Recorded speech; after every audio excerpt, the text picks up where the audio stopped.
Okay, I'd like to begin the shir this morning. We're doing the laws of tefillah from the Aruch HaShulchan. First, I'd like to dedicate the shir Le'ilun Nishmat Harav Hagaon Rav Adin Even Yisrael Steinsaltz, who unfortunately for all of us passed away on Friday. He had been sick for a number of years. Just a few words of Rav Adin Steinsaltz, Kishmo Ken, who his first name is Adin, which in Hebrew means sweet and pleasant. He was a Baal Tshuva. He was brought up not religious. His father was a communist, if I'm not mistaken. And his father said, listen, I don't care if you're a non-believer, but you're not going to be an Am Haaretz. And he hired him a teacher to teach him Torah. And of course, Rab Steinsaltz, at the age of 27 years old, decided to take on the monumental task of translating the Talmud into Hebrew. And he even says later on, I read a whole biography of him, that, you know, when you're 27 years old, you do things you don't realize are going to take you 50 years to accomplish. You know, you think, oh, I'll take care of this. So he began this, and now this has, of course, been translated into English. Again, it's a different mahalach than the Art Scroll. Art Scroll is more lamdush and stuff like that. Steinsaltz's goal is to know the text of the Gemara. He'll bring on the side Rashi, he'll bring notes, he'll bring archaeological findings to bring the things to life of what the Gemara is talking about. And then the best part of the Steinsaltz, in my humble opinion, is he brings the halacha on the bottom, which is something that sometimes when a person is learning Gemara, you have the Ner Mitzvah Torah Or on the top. And of course, a person go to the Rambam and the Shulchan Aruch. How many people do that when they're actually studying a daf of Gemara going on? And really, that's the whole purpose of learning Talmud. Aliba lahalacha. A person first has to know how to live as a Jew, to know the halachic ramifications of what it is to be a Jew. And so just studying the Talmud for the purposes of studying Talmud without getting to the halacha is a huge problem.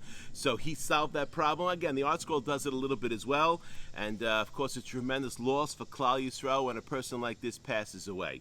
So we're on the laws of tefillah, and I think this is very important for us to be learning because I want to finish all the areas of tefillah in the Shulchan Aruch that deal with kavanah, because it's very important. Certainly, we're coming on Elul, Bezrat Hashem. This week Shabbat Re'eh is Mevarchin HaChodesh Elul, and then of course we're going to start listening, blowing shofar amongst the Ashkenazim. The Sfaradim are already going to start with Slichot after Rosh Chodesh Av, and so we already see that the high holidays are coming upon us. So we want to work on our tefillah, since that is the major thing. If you think about the Rav's job on the holidays, Rosh Hashanah, it's a relatively not such a complicated job, right? Basically, rest of the year it's a big job. No, but Rosh Hashanah, what do you do? Unless the Rav is the Chazan, then it's a big job, right? Otherwise, exactly. He gives a speech here and there, and that's it. For the most part, he's sitting there and davening. The entire topic of Rosh Hashanah Yom Kippur is davening. All right, maybe there's a Dvar Torah, short Dvar Torah that he'll give to be Me'orer the Neshamot, which is huge, very, very big. But at the end of the day, the essential aspect is tefillah. Sort of like we discussed yesterday in Parashat Ekev, that Moshe Rabbeinu spent 40 days and 40 nights for the first 40 days and 40 nights learning Torah Shebe'al Peh and Torah Shebirtav, and then the next 40 days and 40 nights he spent in tefillah, begging for forgiveness for Klal Yisrael for the Chet HaEgel. So we understand that tefillah is not something small. Limud Torah is keneged kulam. There's no question about it. That's why 40 days was all required for Torah, and to get the Sechar. Tefillah required 80 days, but to understand 80 days. But to understand, tefillah has a ramah very, very high. If the greatest rabbi of the entire world, the greatest Jew perhaps that ever lived, spent 80 days of his life, lechem lo achalti umayim lo shatiti, just in tefillah. There's no indication in those other 2 40-day periods that Moshe Rabbeinu was learning. He was actually praying. So we understand the greatness of tefillah, and especially nowadays when we don't have Moshe Rabbeinu. Moshe Rabbeinu was nifter many, many years ago. Now all of Klal Yisrael, we have to work together to improve our tefillah. So continuing on, it says over here, in the laws of tefillah, and Siman Tzadi Gimel, Saif Gimel in the Aruch HaShulchan, it says here, V'lo ya'aseh tefilato kemi shaya noseh masa u'mashicho v'holech lo. A person should not make his prayer as if it's a burden that someone is carrying on their back, and once they finish the prayer, now it's as if they've released the burden. We all know that we have mitzvot, and mitzvot are not nice things to do. They're a tzivui. They're a commandment. It's not optional. It's a chiyuv. It's a chiyuv. So we have a chiyuv of tefillah from the Torah, certainly every single day, once a day, midrabanan. We have a chiyuv of tefillah, which is 3 times a day for men, shachrit, mincha, arbit. So a person, when they're doing this on a regular basis, it becomes like a job. It becomes like I go to pray and then I go to work. It's like a subject in school. I have social studies and I have Torah. Yes, it can't be like that. This is not a job. This is avodat Hashem. It's our responsibility, our job vis-a-vis God. A person cannot look at the tefillah as if it's a masui, because there's an opinion that says, and it's not without machloket, but there's a very strong opinion that says a person who davens as if it's a masui, lo yatsa yedei chovato.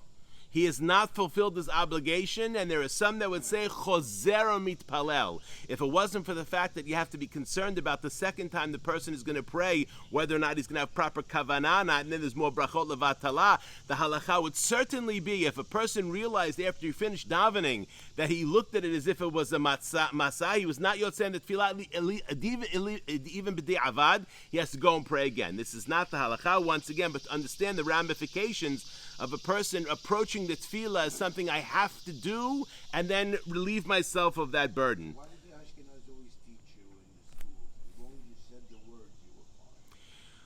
That's a great question. So, there's 2 schools of thought on that. When we teach children, we have, nowadays, just like we're so weak, the children are only a product of their parents and grandparents. Yes, they're weaker. Exactly. So we have to tell them certain things, There's a concept of mitoch shelo lo lishma balishma. If you have an 8 or 9-year-old kid and you want him to daven, what do? You know what? If you daven nicely, I'll buy you I'll get you a candy, or I'll do things for children in order to make mitoch shelo lishma balishma, because fulfilling the mitzvah is important. The problem is when we carry these attitudes into adulthood. That is a huge problem. From a chinuch point of view, one could look at chinuch. No, you don't teach children. For instance, you have davening in a typical yeshiva, and it's just like a rote. It's like there's a certain tune. Is this the right way? And then you have, unfortunately, this is the Sfaradim are very big on the chinuch of Yaladim, and there are differences between Ashkenazim and Sfaradim. A Sephardic, and go to a Sephardic yeshiva, not so much as important as finishing the davening, but when you're shaliach tzibur, you make a mistake, you get corrected. Even you go to a Sephardic Bet Knesset, if the shaliach tzibur, forget about Sefer Torah, a person makes a mistake in davening, is corrected. We don't see this so much amongst the world of the Ashkenazim, unfortunately. So this is a difference in chinuch of tefillah. Now, it's one thing for children. If you teach children the proper way, what happens? So if a child, by the time they're 8, 9, 10 years old, knows how to daven properly and knows how to pronounce the words, they will keep that for their whole life. Whereas if a child doesn't learn it by the time they're bar mitzvah, a little bit afterwards, whatever mistakes they have when they're children, they continue having those mistakes their whole life. I remember I had a friend of mine many years ago that was fetching how the Sfaradim spend so much time in davening. You take 10 minutes to do Kriyat Shema and all that kind of stuff.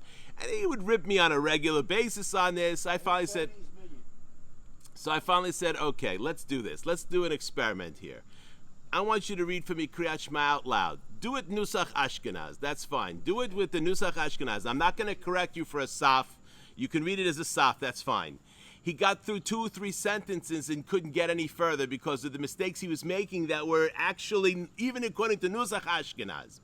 So we need to understand, tefillah is something very, very important. We have to take it as a priority, a big priority for tefillah. And this is why I think it's important. So you're right. What we learned as children, we have to recognize that we learn lots of things as children, right?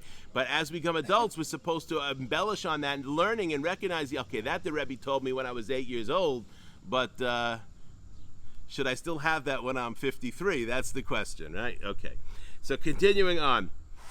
Chasidim, and now that Aruch HaShulchan's bringing the Gemara. We're familiar with this Gemara. Chasidim Rishonim. The original Chasidim, of course, here he doesn't mean Chasidim like we would talk with the Bekish and a Shtreimel. Here he means people who are pious. There's a difference between a Chasid and a Tzaddik. What's the difference? A tzaddik is someone who does exactly according to the letter of the law. Does everything he needs to do exactly like it needs to be done. This is someone who's called a tzaddik. What's a chassid? A chassid is someone who is pious, who goes above and beyond what we would call a lifnim mishurat hadin, which means more than is required. And that's why the Mishnah Pirkei Avot, what does it say? It says, En bur yirechet v'lo ama aretz chassid. Bur is a person who doesn't know Torah shbichtav or Torah shebal peh. A bur cannot be yirechet. He doesn't even know what a sin is. How is he supposed to be yirechet? But Ama Aretz can't be a chassid. What's Ama Aretz? If you look specifically in the language of the Mishnah, Ama Aretz are people who knew the Torah shbichtav. Halavai, we should all be Ama Aretzim like that. They knew the entire Torah shbichtav, but Torah shebal peh they weren't so experts with. They didn't know all the Torah shebal peh as well as they should, right? A person who doesn't know the Torah shebal peh, how does he know what's proper and what's not proper? The only way is through the Torah shebal peh. So he can't be a chassid, because in order to be a chassid, a person has to know where you can do lifnim mishurat hadin, and sometimes when a person does something lifnim mishurat hadin, yotzeh scharo behefsedo. You don't want to do an extra piety here and subtract from someplace else. That is a problem. So these Chasidim Rishonim were extra pious. This is the time of the Mishnah. This is in the time of the Gemara. Hayu shohin shah had kodem tefillah. They would spend an hour before the tefillah, every single tefillah, an hour before, v'shah hat lachar tefillah, and an hour after the tefillah. Uma'arichim b'tefillah shahat, and they would, in the tefillah itself, spend an hour. Now, how do we understand this? What is tefillah? Tefillah is Shmona Esrei, which means the Chasidim Rishonim would spend an hour in Shmona Esrei tefillah. They would spend an hour preparing for the tefillah, which would be korbanot, which would be all the things that we do, Psukei de Zimra, the Kriyat Shema, Yishtabach, Yotzer. They would spend an hour with that, and presumably a little bit more before that, and then they would spend an hour at the end of the tefillah, which is the Tachanun and the Ashrei and all. That was their tefillah. So they would pray 3 hours for Shacharit in the morning. How you find the minyan praying 3 hours. Even on Shabbos, it's hard to find the minyan's going to pray Shabbos 3 hours. This is what they would do every day. 3 hours Shacharit, 3 hours Minha, and 3 hours Arvit. 9 hours a day they were involved in Tefillah. So this is called the Chasidim Rishonim. V'hachi Perushon, and Ad Kad Lashonah. V'hachi Perushon, this is the explanation. Even though it says about the Chasidim Rishonim that they would spend an entire hour before the prayer, which means it's 24 hours shouts maniot, which means in the summertime it was not an hour, it was hour and 20 minutes, hour and 20 minutes, hour and 20 minutes, right? In the wintertime it was 45 minutes before, which means they would spend out of the day, of the hours of the day, 3 hours of shouts maniot. The Gam Achar Tefillah can, and also after the Tefillah, they would spend an hour of Sha'az Maniyah in the Tefillah afterwards. Mikom Makom En La Tila Kulam Shiasu Ken. But we can't have everybody. That's why it says Chasidim Rishonim. Even the Gemara is talking about them as if this is how it was. Nowadays, in the Gemara's time, they weren't behaving as this way. This is the Chasidim Rishonim. So we can't force everybody. Not everybody is a Chasid. Halavai, we should also all be tzaddikim. Ve'amech kulam tzaddikim, it says. We should all be tzaddikim. Not everybody can be Chasid. That's an extra level. So we can't force everyone to live like this, okay? But so if we see from here, what is in, even though it says the Chasidim Rishonim, we spend sha'achat, which means an entire hour period of time of Sha'as Maniot. Nowadays, even in the time of the Mishnah and even afterwards, we don't have an hour. It's dai b'ma'at. It's enough with a little bit, mean a part, which means a person shouldn't just come right into Shmona Esrei. Obviously, this is less of a problem for Shachrit, because in Shachrit we have Psukei Zimra, we have all the things before, we have things afterwards. Mincha, on the other hand, that's an issue. Why did the rabbis institute that we read Ashrei before we do Tfilat Mincha? So a person should not come into the Tfilah and go right away. Now, I'm not talking about someone who's late and things like that.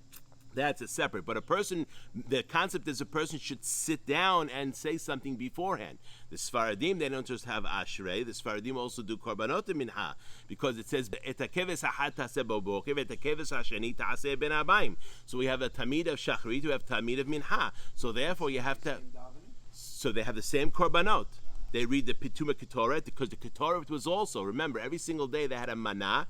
They had a manah of the Ketoret. There were 368 portions of the Ketoret. Yom Kippurim was a triple portion reserved specifically for Yom Kippurim. But every single day out of the 365, there was a manah, mahatzito baboker, mahatzito ba'erev. Half of it would be done in Shacharit, and half of it would be done Erev. Doesn't mean night. It means Ben Ha'arbayim, which is Minha, right? Minha, we call it Minha today, but the Tefillah of Minha, it's not called Minha in the Torah. It's called Ben Ha'arbayim, the prayer between the eaves, which means from the time the sun is coming down until the time the stars coming out. That's Minha, or time sunset. So we see this is, so there's a korbanot, there's also korbanot and ketoret in the morning and in the afternoon. Again, this is the Sfardim, Ashkenazim, Nahara Fashte. Everybody go according to the custom. But we see even the Ashrei, where person should be understanding that's there, so you be shohem me'at before the tefillah. And see, so what is the amount of time that is necessary for a person? What is considered to be me'at?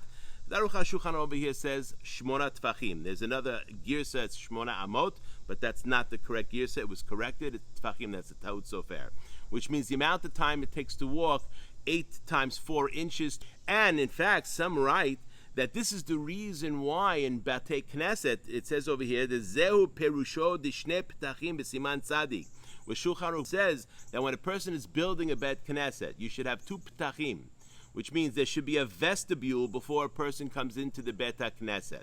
Why a vestibule? So that there should be this delay before a person comes into the Bet Knesset. B'siman tzadi seif kafeh lepirush acharon, according to the last opinion, Ayin Sham. And no one disagrees with this. Means there's no machloket on this issue. There's clearly an inyan, the chuli alma, that before a person is praying Tefillat Shmona Esrei, there should be a shehiyah. There should be a short amount of time where the person is actually involved in preparing for the tefillah. The shortest amount of time would be the amount of time it takes to walk, shall we say, Shmona Tfachim, which is 8 times 4 inches, that's 32, I'm sorry, that's not a foot. 32 inches is basically 2.5 feet, or a little more than 2.5 feet, yes? So that's the amount of time, and that's the concept of why there's one of the reasons why there's Shnei Petachim in a Bet Knesset. So if a person comes into shul, there's a walk you do before you come and sit, and that's why there are some that write about where a person should sit in the Bet Knesset. If there's a vestibule, then there's no problem. You can sit right by the door. It doesn't look so good if a person's sitting by the door, because what does that mean? Perhaps that is showing that it's tefillah masui, meaning what? That as soon as the prayer is over, I want to be the first one out. Yes? So in that situation, perhaps it's best not to sit right by the door. Okay, so everything goes according to a person's machshava. In that situation, your machshava was because I didn't feel worthy to be being closer. Right, absolutely. Listen, this is between a person and God. This is not, but unfortunately, there are sometimes that people will sit right at the end, right by the door, because they want to be the first one out. Okay? And you show that very, very clearly if a person right after Shmona Esrei or after Tachanun is already taking off the tefillin. I'm not saying if a person he's Yotzela Derech and this is the only minyan that was available on a Chad Pa'ami situation, it's not what we're talking about. A person who's doing this on a regular basis, which means they always have an 8 o'clock train to catch. They could go to the earlier minyan. They choose not to because they want to sleep a little bit late. So they're finishing up davening very, very quickly. And of course, if a person knows he has to leave davening early, how can you very, very clearly show it's not a masui? That's right. You get there early. So if you know in this particular day you have to leave davening early because you have something to do, so whatever time you would normally spend, you get there earlier. It's a way of showing I'm not running away from God. I have something to have to do, right? That's the key factor. So we see again, this is between a person and Shamayim. That's why it says in the Torah, "Ve'yareta me'elohecha ani Hashem." There are certain things that are only a God will know, right? A person who asks another one for advice on business, yes? The guy asking for the advice doesn't know that the person he's asking the advice from doesn't like him, right? So what does the person do? The person doesn't like the guy, so he knows this is a bad stock to buy. So what does he do? He gives him advice to buy that stock. That's an Isur Doraita, by the way. It's called Ona'at Devarim. It's an Isur Doraita, okay? He gives him bad advice. But that Isur Doraita, the guy then goes ahead, he invests in the stock and loses money. He goes back to the guy and says, I lost money. Listen, I was giving you advice. It's not so. No one can know what the person's dot was, whether because maybe he did like him. He thought the stock was going to be good, and it wasn't good, right? So how does a person know? That's where the Torah says, "Ve'areta me'elohecha ani Hashem," meaning what? Yes, this is not something that is going to be given to the bet din to be able to make a determination. But God, bochen levavot, God knows what your heart intention is. So if a person is coming to shul and he's sitting at the end because he doesn't feel worthy to be closer, that God knows exactly why he's doing that. But that person who doesn't feel worthy, which is an anava, which is a tremendous high level, is not going to be running out of the shul first. Chances are that person's going to be one of the later people to leave, yes? Because he feels so good that he came into the place, even though he's not worthy, so he's going to stay a little bit longer. So that's how we see clearly how we have to be careful, our gisha, which is really what we're talking about here, the person's approach to the prayer. How should a person be approaching the prayer? What time we have? You got another 3, 4. You might as well go 5 minutes. We're not going to be on. All right, no problem. Let's do the next siman. We may not finish it, but I'll make a little marker and we'll pick it up next week. We're in siman daled. V'gam hatur katav v'zeloshanon. The Tur wrote, and this is his language. Ubiva'ol hitpalel. When a person comes to pray, yishheme'ad. Now this is even shayach. Let's say a person's on a business trip, yes? And there's no shul there. He has no choice. He has to pray without Bet Knesset. These halachot have nothing to do with Bet Knesset. Right? This is even if a person is praying in his house, he's not feeling well in a situation, all these kinds of assuming a person can be mashen. These are all how a person should approach the tefillah. Yishheme'at. The Tur also brought Yishheme'at. Avav Rabbeinu Bet Yosef. The Bet Yosef brought what? Katab Esif Aleph. Yishesh Achad Kodem Shiakum Leitpalel Kedei Shechaven Libo Lamakom. So the Bet Yosef, who's the Rav Yosef Karo's commentary on the Tur, basically says, what's the reason Yishheme'at? What is this concept? Okay, what's the reason? That the person should be mechaven libo lamakom. So we see it's not just a matter of sitting down and resting because you had a derech that you were walking. You need to take a break, catch your breath before you pray. That we could say is sha'achat also. We could say, no. The goal here is a person should be mechaven libo. There are things that one needs to do to prepare themselves for the tefillah, which is kavanat libo. And also afterwards, which means a person, just like a person goes up, a person comes down, yes? So when a person finishes the tefillah, you don't just, throw the thing off and go back. No, a person had this relationship with God, came close. Lahavdil, if we could say, it's like a husband and wife, a man, there's a concept of halacha that a person is chayav to mithayes ishto b'shat tefillah, right? That a man has to, let's say he had a sichsuch with his wife, and it comes time for mikveh night, and she's going to mikveh. It's his responsibility to make sure that he cleans up the mess, shall we say. Obviously, he's got an incentive to do it, but even without, if you start that day, she knows the incentive is what it is. You have to start it 2 a day, 3 days before. This way, she's not, doesn't. Anyway, so just like the same thing, when a person approaches a close relationship with the wife, there's an approach that is before, and there's an approach that is afterwards. A person just doesn't, shall we say, quickly and done. That is not appropriate. That's wrong. Same thing regarding how we connect to Hashem. But this is against the idea of the Rambam, which means the Bet Yosef is makpid in saying it has to be an hour, whereas the Rambam and the Tur were not so makpid that it has to be an hour. Okay, we'll stop here. Baruch Adonai Olam, amen ve'amen. We have a minyan? רבי חנניה בן הקש אומר, רצה הקדוש ברוך הוא לזכות את ישראל, לפיכך חיבר להם תורה מצוות שנאמר, אדוני חפץ מעל ציבור יגדיר תורה וידיר.